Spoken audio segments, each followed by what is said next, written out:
professores da infância! Eu sou a professora Fernanda Clímaco e estou com você toda semana aqui no programa Sala de Professor Infantil na TV Escola. No programa de hoje, nós vamos conversar com a professora Cibele Medanha. Cibele é professora, pedagoga, especialista em gestão estratégica e mestranda em educação pela Fundação Ibero-Americana. Seja muito bem-vinda, professora Cibele. Oi, Fernanda, o prazer é todo meu estar aqui na sala dos professores na TV Escola, né, que eu adoro, é uma TV que leva informação aos professores, e é um prazer a gente estar aqui para compartilhar um pouquinho do que a gente sabe, do que a gente construiu, né, e junto com os professores fazer uma educação melhor. Isso mesmo. E hoje a gente vai conversar, Cibele, sobre um tema que é sempre uma polêmica aqui entre os professores da educação infantil. É um tema recorrente, né? Que é a alfabetização na educação infantil, especialmente as práticas de leitura e escrita na educação infantil. Sem dúvida nenhuma, um tema polêmico, não é verdade? Muito polêmico, né, não só polêmico, e assim, eu digo que todo início de ano, a professora alfabetizadora, como eu, a gente pensa: "Ai, meu Deus, será que eu vou dar conta? Como eu vou alfabetizar os meninos?", né, essa inquietação que a gente traz, mas isso chama responsabilidade. E é algo que a gente precisa compartilhar, pensar e entender como é que as crianças constroem esses conceitos. Como que eu aprendi a escrever, a ler e escrever? Tem uma receita, tem uma maneira pela qual eu levo todas as crianças a aprender a ler e escrever? Ainda tem uma outra inquietação, que eu costumo dizer, na educação infantil, a gente não tem a obrigatoriedade de alfabetizar, mas as crianças vão para a escola para aprender a ler e escrever. Pergunte às crianças: "O que você faz na escola? O que você vai fazer na escola?". "Vou aprender a ler, vou aprender a escrever". Né, e essa geração é uma geração extremamente curiosa. Então, como é que acontece esse processo? Quais as práticas que a gente pode trazer na nossa sala de aula, não é mesmo? Eu acho que é isso mesmo. Essa questão da que a base traz, né, da não obrigatoriedade, ela coloca a gente num lugar bastante desafiador, porque por um lado, né, existem professores que acham que não precisam fazer nada, já que a obrigação é lá do ensino fundamental, e tem outros professores que, por outro lado, também antecipam processos que não são próprios, né, da infância, da educação infantil, e aí a gente fica nessa angústia, né, nesses desafios aí que você colocou muito bem para gente. Então vamos tentar clarear, né, e colocando cada Vamos coisa no lá. seu lugar, Cibele. O que, que você pensa, né, a respeito dessa construção que começa desde lá de os bebês, né, e que vai pela vida inteira? Olha só, Fernanda, e ainda sobre o comentário da base, a gente tem um contraponto, porque ao mesmo tempo que não existe uma obrigatoriedade legal, vamos pensar assim, se nós olharmos para o campo, escuta, fala, pensamento, imaginação, lá na competência 9, lá embaixo, ele fala sobre o processo de leitura escrita, né? Levantar hipóteses acerca da escrita. E aí vem a grande questão: como é que a criança vai levantar essas hipóteses? Como que ela vai organizar ou de onde que ela vai buscar esse pensamento sobre a leitura e escrita? E aí vamos pensar numa criança de 2, uma criança de 3, de 4 e de 5. Então, na pedagogia ou na docência mesmo, ou nos materiais que a gente elabora, sempre tem essa pergunta que não quer calar: o que eu posso levar para as crianças? Quais as práticas que elas possam construir essas hipóteses? Eu construo hipótese a partir de um conhecimento, né? Isso é fato. Então, as crianças precisam pensar sobre a escrita.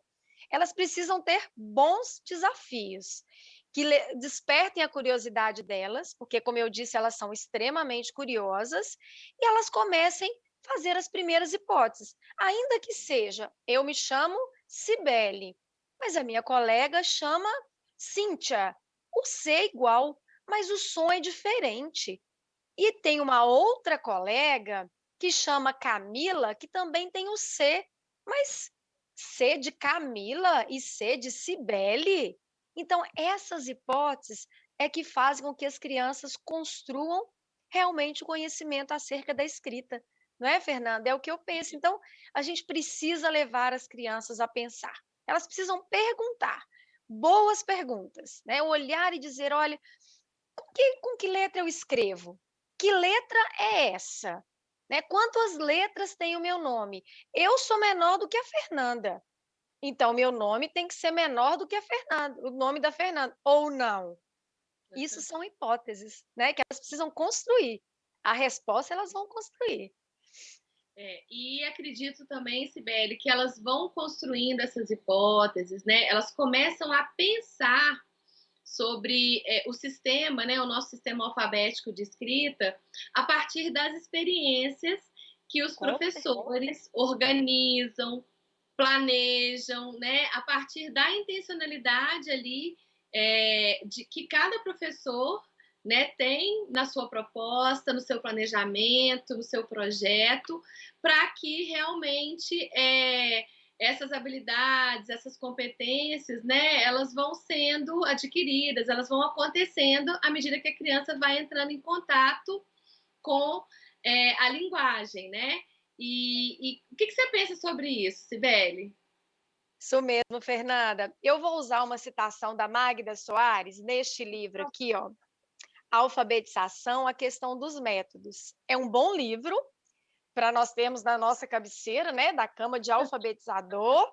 E assim, a Magda traz questões e conceitos e reflexões muito importantes. E aí eu vou ler um trechinho desse livro para a gente chegar na prática. Ela diz o seguinte: tudo que as crianças precisam para dominar a linguagem falada, tanto para produzi-la por si mesmas, quanto para fundamentalmente para compreender sua utilização pelos outros, é ter a experiência de usar a linguagem em um ambiente significativo, que foi o que a professora Fernanda disse. As crianças aprendem facilmente a linguagem falada quando estão envolvidas na sua utilização, mas quando lhe faz sentido. E da mesma forma, tentarão compreender a linguagem escrita se estiverem envolvidas em sua utilização, onde esta lhe faz sentido e onde possam gerar e testar hipóteses. Então, as crianças aprendem a escrever escrevendo, aprendem a ler lendo. Eu gosto muito de organizar e pensar sobre práticas que as crianças manuseiam suportes de escrita. Elas precisam pensar no som, a consciência fonêmica, mas a fonográfica também. E elas precisam olhar para a palavra, olhar para a escrita. Então, eu vou compartilhar com vocês uma prática que eu criei através de um livro de história que eu achei muito bonitinho, que é esse aqui, O Colecionador de Palavras. Então, eu Bacana. pensei o seguinte: por que eu não posso colecionar palavras com as crianças? Elas gostam de colecionar folha, brinquedo, bolinha, então eu vou colecionar palavras. Mas qual palavra? E aí começa o desafio. Quanto mais nós levarmos o contexto de histórias, de contos, de gêneros textuais, né, vamos dizer assim, para a sala, para que os meninos, as crianças possam manusear, abrir o livro, abrir uma revista, um jornal, ou mesmo no celular também, né, aí trazendo a questão da tecnologia, mais elas vão atentar e levantar hipóteses sobre a escrita. Então, olha só, ao contar uma história, a escolha da professora, de acordo com o contexto, ela pode ali naquele livro ou naquela adivinha escolher uma palavra que ela sabe ler. Por exemplo, vamos pensar lá num livro que eu gosto muito, que é A Casa Sonolenta. Lá tem a palavra gato. E daí eu perguntei para as crianças o seguinte: quais palavras ou qual palavra vocês conseguem ler? Não precisa ler a palavra toda, pode ler parte dela. Sabe por quê? Às vezes a criança não dá conta de ler uma palavra inteira e ela não quer falar isso para você. Mas se você disser que ela pode ler um pedacinho da palavra, e aí eu já estou aproveitando para formar o conceito, ela vai dizer assim: tem uma palavra aqui que é gado Gabriel, e eu acho que é gato, porque tem um gato desenhado na página. E daí a professora pega uma fichinha, uma ficha de papel comum, e escreve a palavra gato, que é uma outra questão também. Toda vez que a professora escreve para as crianças acompanharem, pode ver que aqui não é digitado. Toda vez que a professora escreve e as crianças veem, ela está mostrando direcionamento da escrita, a grafia da letra, que a letra é fechada ou é aberta, e por aí vai. Então, colecionei a minha palavra gato. Em outra história, ou uma poesia, eu escolhi a palavra janela. Aí eu colecionei a palavra janela. E aí eu vou fazendo coleção. Num belo dia eu digo assim: vamos brincar de contar histórias com as palavras? Então, eu tiro aquela palavra do envelope ou da caixinha onde eu estou colecionando e utilizo a palavra. Vamos ver quantas palavras a gente tem com a letra G? Uma outra questão. Eu quero escrever o nome da Janaína. Começa do mesmo jeito que janela. Será que na nossa coleção de palavras tem janela? Vou lá e coloco a janela. Ou então eu ofereço, eu tenho aqui muitos pedacinhos das palavras, e aí eu vou trabalhar com sílaba ou com letra, depende do contexto ali da sala de aula. Com esse monte de pedacinhos, vão brincar de formar palavras? Vão ver quem forma a palavra maior, a palavra menor? E aí a gente pode trabalhar com a palavra inventada. Eu vou inventar uma palavra. Aí as crianças colocam aquele monte de sílaba ou duas sílabas e inventam uma palavra. A gente vai tentar ler. Agora, com esse pedacinho, vamos tentar formar uma palavra de verdade? Olha aí, mais uma palavra para a nossa coleção.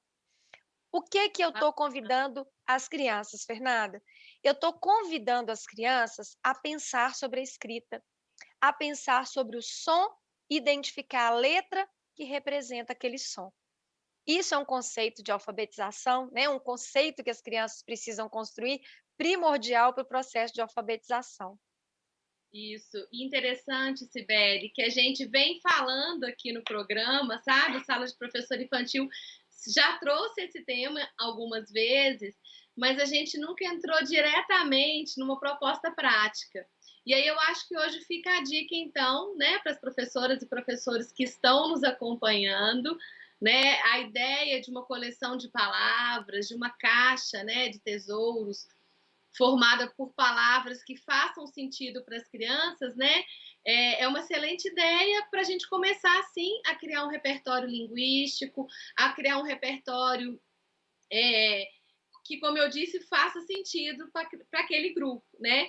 E criar a partir da literatura, eu acho que traz todo esse sentido importante que a gente precisa, né, quando a gente está falando da linguagem, de normas cultas, de direcionamento da escrita, da própria grafia, da sonoridade, né, de todas essas questões que envolvem as hipóteses que as crianças precisam construir.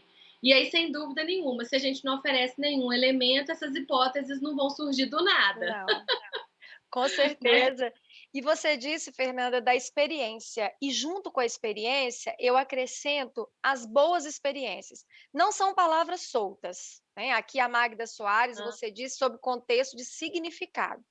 Uma palavra solta, ela não tem significado, porque a criança precisa construir aquele modelo, aquele pensamento em relação àquela palavra. Então, se eu trago a literatura, a boa literatura, a poesia, o conto, a adivinha, seja lá o que for, eu criei um contexto, primeiro tem um significado. Quando ele olha a palavra gato, ele vai lembrar daquela história da Casa Sonolenta, mas ele lê o gato xadrez, então é um outro gato. E com detalhe importante, as crianças não precisam escrever convencionalmente, né, ortograficamente, para produzir textos.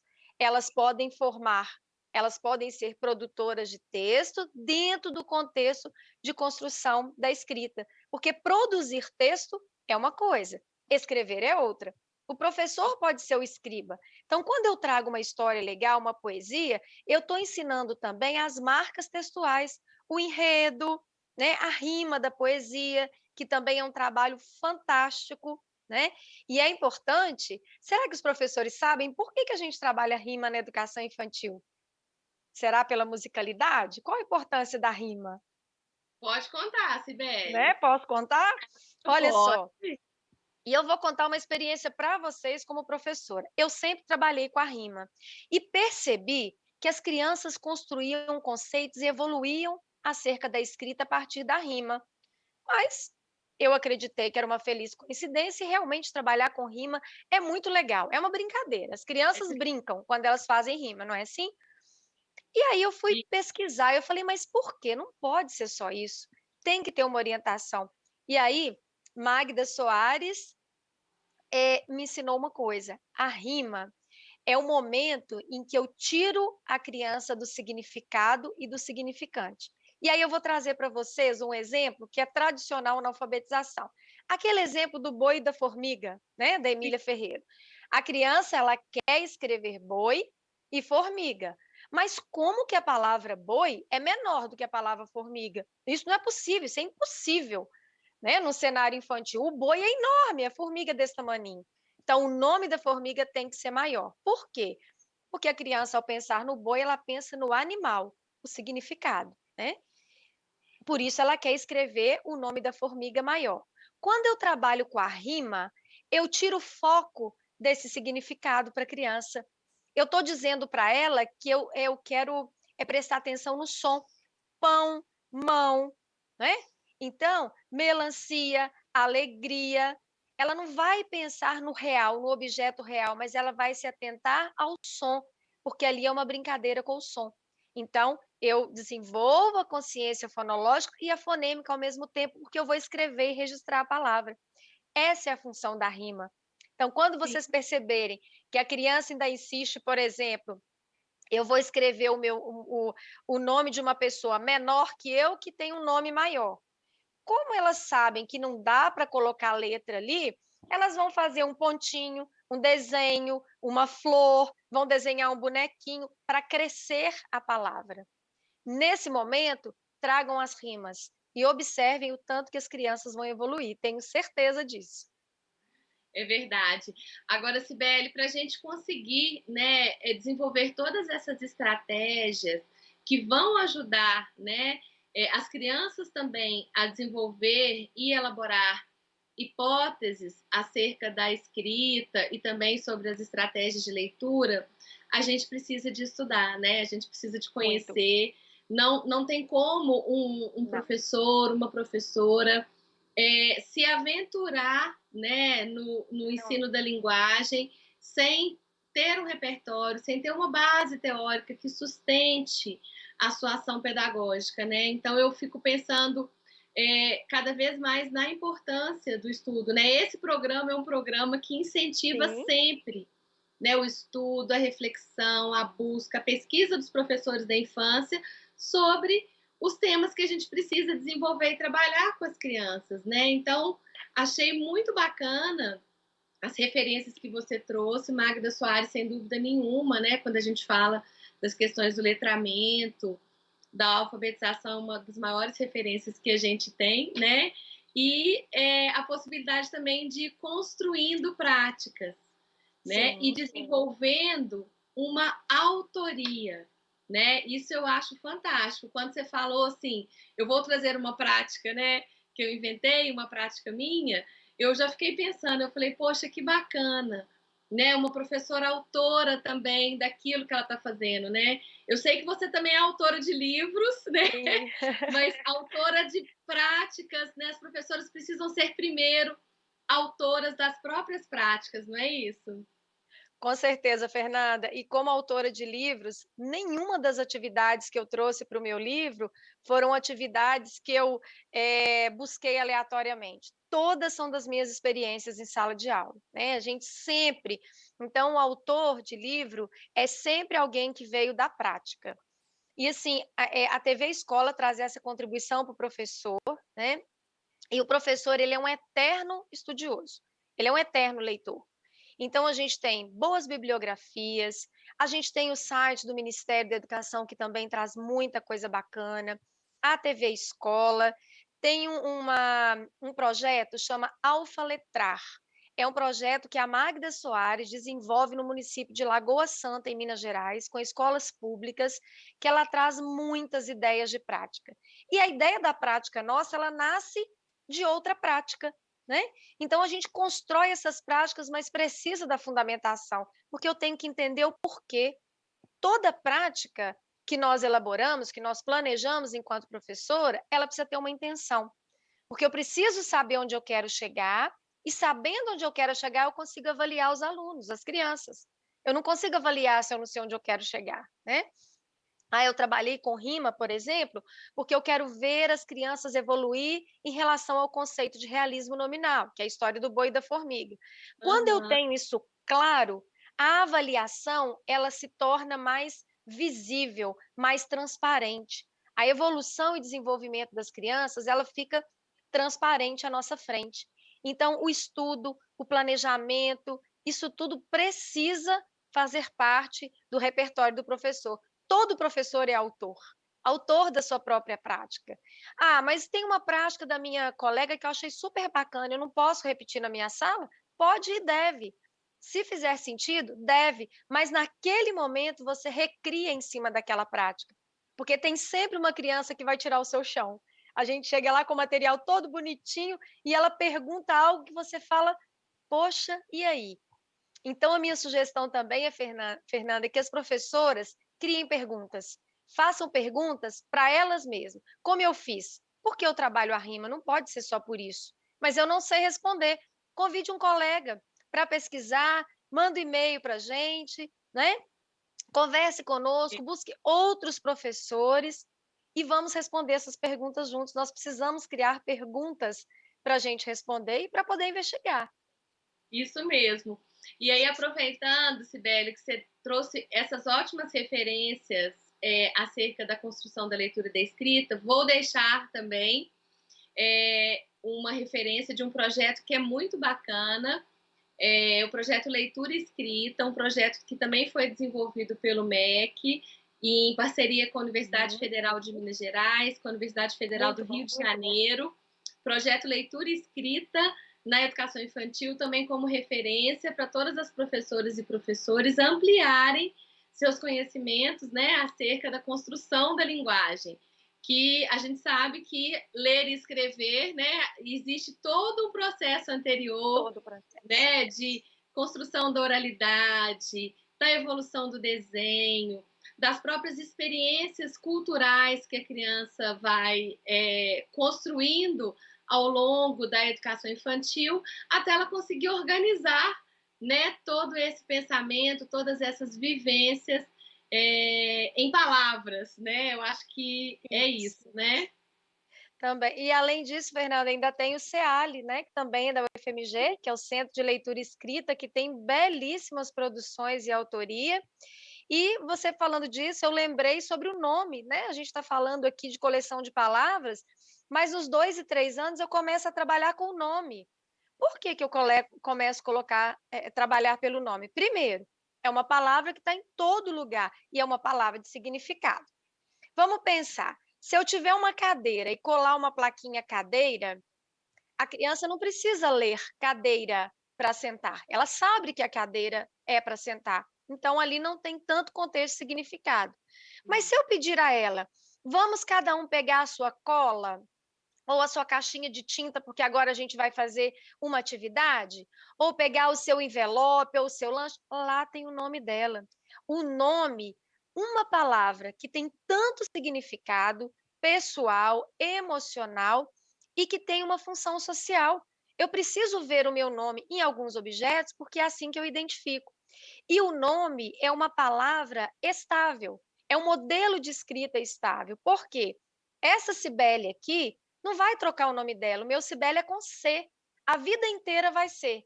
Mas a cidade, o cinema, o sino, pode alterar. Então, não é uma referência tão estável, porque altera a letra, altera a posição da letra, mas o meu nome não. Então, a partir do meu nome, quantas hipóteses eu posso criar. E é por isso que a gente começa o trabalho com o nome aos 2 e 3 anos, por uma questão da identidade pessoal e social, e também por ser essa escrita estável. Mas tudo isso, onde eu aprendi? Estudando. Estudando, lendo, olhando para a minha prática e falar assim: "Ai, será que está certo?". Para eu saber que está certo, eu preciso ler, né, eu preciso estudar. E bons materiais a gente tem disponível. Isso mesmo, se questionando, né, como você falou. E aí, Isso. só voltando a essa ideia do nome, Cibele, isso é muito comum também da gente ver. Uhum. Agora eu acho que menos, mas a gente ainda vê, né? Assim, às vezes, alguns autores já disseram pra gente da necessidade de se criar um ambiente alfabetizador. E aí a professora sai colando o nome de tudo na sala, né? Tá a porta, ela escreve a ficha da porta. Tá a cadeira, bota a ficha da cadeira. A mesa na mesa, né? Não é disso que estamos falando, né? Quando a gente fala do nome, é o nome próprio, né? É aquilo que nos dá o sentimento de pertencimento, como você disse. É a nossa identidade, é aquela palavra estável. O meu nome, Fernanda, ele será Fernanda em qualquer lugar que ele tiver escrito, né? Se minha mãe escrever esse nome na minha blusa, se tiver na minha mochila, se tiver no meu caderno, se tiver na lista de ajudantes da professora, por exemplo, né? Então, o nome, sem dúvida nenhuma, gente, eu acho que é um ponto de partida para a gente começar esse trabalho, né, de reconhecimento de letras, de, de diferenciação mesmo, né, de letra, do que é letra, do que é desenho, é, da quantidade de letras que eu uso para escrever, da ordem que vem as letras ali daquele meu nome, né? Porque não é qualquer letra em qualquer lugar. Pensa também, Fernanda, sobre esse contexto letrado, não é? O que que é o contexto letrado? Eu já coloquei muito nome em cadeira e porta. Nós aprendemos assim em um determinado momento, mas foi por questionar a minha prática que eu entendi que isso não fazia sentido, né? Então é só a gente pensar quais são as palavras que nós precisamos ler, que é necessário ler para se comunicar. Afinal de contas, linguagem é comunicação, não é? Então, se eu tenho cadeira, eu não preciso ler o nome cadeira. Cadeira foi feito para sentar. Porta, também não. Eu sei que a porta abre e fecha. Janela, também não. Mas olha só, se na minha sala eu tiver uma mesa, um cantinho, uma prateleira, que sempre tem na sala de educação infantil, eu preciso guardar as colas. Então, eu pego uma caixinha de sapato, uma caixinha menor, as colas ficam lá dentro. Do lado de fora, eu ponho a fichinha, cola. Na outra, eu ponho tesoura, né? Ah, o cantinho da arte, vou colocar arte, porque aqui estão guardados os materiais. Nome das histórias. Quais as nossas histórias favoritas? Então, eu escrevo na fichinha e retomo que eu sempre gostei de escrever com as crianças participando da produção.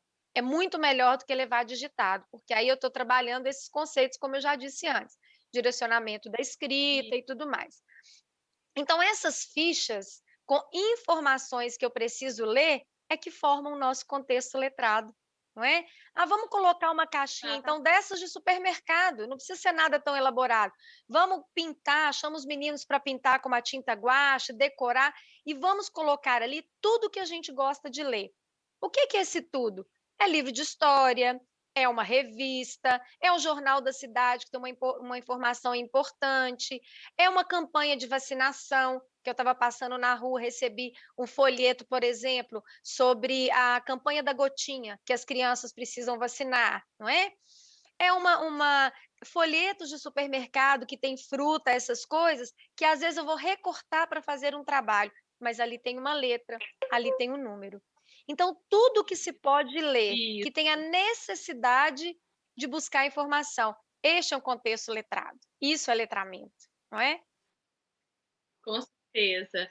Sibeli, a gente já está chegando ao fim do programa, né? Mas eu acho que você trouxe muitas dicas importantes para as professoras, para os professores experimentarem em sala e também buscarem, né, por meio das referências que nós deixamos aqui. Gostaria de te agradecer muito, agradecer a sua presença, né? Se você quiser deixar algum contato das suas redes para as professoras, né, também te buscarem em outros lugares, eu acho que seria interessante. Fernanda, eu que agradeço, né? É um prazer estar aqui na TV Escola. Me sinto representada aí por todos os professores que assistem a TV Escola todos os dias.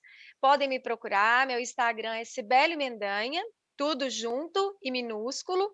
E meu e-mail mendanhacibele@gmail.com. Se quiserem sugestões, né? Podem colocar lá no assunto do e-mail, professora TV Escola, que aí eu já sei que é sobre esse programa e terei o maior prazer. São muitas práticas que a gente constrói. E a mensagem que eu deixo aqui é: professoras, nós não sabemos tudo, nós não temos que saber tudo, né? A gente não tem que dar a resposta imediatamente, mas a gente precisa investigar. Então, quando você não souber a resposta, busque com seu colega, com seu coordenador, nas nossas redes sociais, lá na rede social do Professores da Infância, que tem um monte de coisa boa, no CEALI, tem muita coisa boa para a gente poder pesquisar. Então, o nosso papel de professor é um papel de construção constante. Não se sintam envergonhadas ou tímidas porque eu não sei responder. Muitas vezes acontece, não sei responder. Vamos construir junto. Isso mesmo. Muito Eu que obrigada. agradeço. Então, professores, professoras, chegamos ao fim de mais um programa Sala de Professor Infantil aqui na TV Escola. Hoje conversamos sobre práticas de escrita e leitura na educação infantil e semana que vem eu volto com um novo tema. Então, até lá. Tchau!